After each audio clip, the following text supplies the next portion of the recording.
समस्त देशवासियों को दिवाली की हार्दिक शुभकामनाएं। आज की इस वीडियो में माता लक्ष्मी और उनकी सहेली की प्यारी सी कथा सुनाने जा रही हूँ। तो सुनिए। किसी नगर में एक साहूकार रहता था। उसके एक बेटी थी जिसका नाम था कंचन। कंचन अपने घर से कुछ ही दूर एक पीपल के वृक्ष पर नित्य जल चढ़ाने जाया करती थी। उसी वृक्ष पर लक्ष्मी का भी वास था। एक दिन वह जल चढ़ाकर लौटने ही वाली थी कि लक्ष्मी जी पीपल के उस वृक्ष से प्रकट होकर उससे बोली, कंचन, मैं तुझे अपनी सहेली बनाना चाहती हूँ। क्या तुम मेरी सहेली बनोगी? इस पर कंचन बोली, पहले मैं अपने पिताजी से पूछूंगी, तभी बताऊंगी। उनसे पूछे बिना मैं कोई भी कदम नहीं उठाती।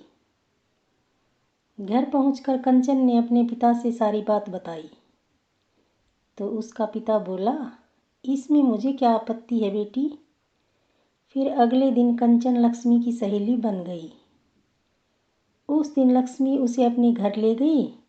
सोने की थाली में स्वादिष्ट भोजन परोसकर सोने की चौकी पर बैठाकर उसे जिमाया। इतना ही नहीं, जाते समय लक्ष्मी जी ने उसे दोशाला शॉल भी भेंट किया। एक दिन सेठ ने कंचन से कहा, कंचन बेटा, तू लक्ष्मी के यहाँ जिम कर आ गई, लेकिन तू उसे कब जिमाएगी? तब कंचन बोली, लक्ष्मी ने तो मुझे सोने की थाली और सोने की चौकी पर बिठाकर जिमाया था। हमारे पास तो ऐसा कुछ भी नहीं है। मैं लक्ष्मी को कैसे बिठाऊं, कैसे बुलाऊं? इस पर सेठ बोला, कोई बात नहीं, हमारे पास जैसी व्यवस्था है उसी के अनुसार जैसा भी होगा प्रेम भाव से हम लक्ष्मी को जिमाएंगे। पिता पुत्री इस प्रकार बातें कर ही रहे थे कि तभी एक चील रानी का नौलखा हार लेकर उनके घर में गिरा गई। अब तो कंचन बड़ी प्रसन्न हुई।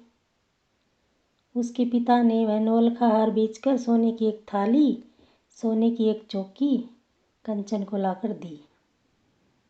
साथ ही एक लाल रंग का दुशाला भी ला दिया। अब तो लक्ष्मी को निमंत्रण दे आओ बेटी। अगले दिन कंचन पीपल के वृक्ष पर जल चढ़ाने गई तो लक्ष्मी जी उनके पास आई। तब कंचन ने कहा, बहन, आज तू मेरे घर भोजन करना। लक्ष्मी बोली, ठीक है। उस दिन लक्ष्मी जी के साथ गणेश जी भी कंचन के घर जीमने आ गए। दोनों वहाँ पहुँचे तो कंचन ने सोने की थाली में भोजन परोसा और दोनों को सोने की चौकी पर बिठाकर भोजन कराने लगी। यह सब देखकर लक्ष्मी बोली, बहन, इतना कुछ करने की क्या आवश्यकता थी? मैं तो खड़ी खड़ी भी भोजन कर लेती। सेठ की बेटी कंचन ने बहुत मनुहार करके लक्ष्मी जी व गणेश जी को चौकी पर बैठाकर भोजन करवाया। फिर लक्ष्मी जी ने अपने असली रूप में आकर सेठ जी को आशीर्वाद दिया। आशीर्वाद के फलस्वरूप सेठ जी और भी धनवान हो गए। हे माता लक्ष्मी, जैसे साहूकार की बेटी पर प्रसन्न हुई, वैसे ही हम सब पर प्रसन्न रहना, अपना आशीर्वाद बनाए रखना। बोलिए लक्ष्मी मैया की जय।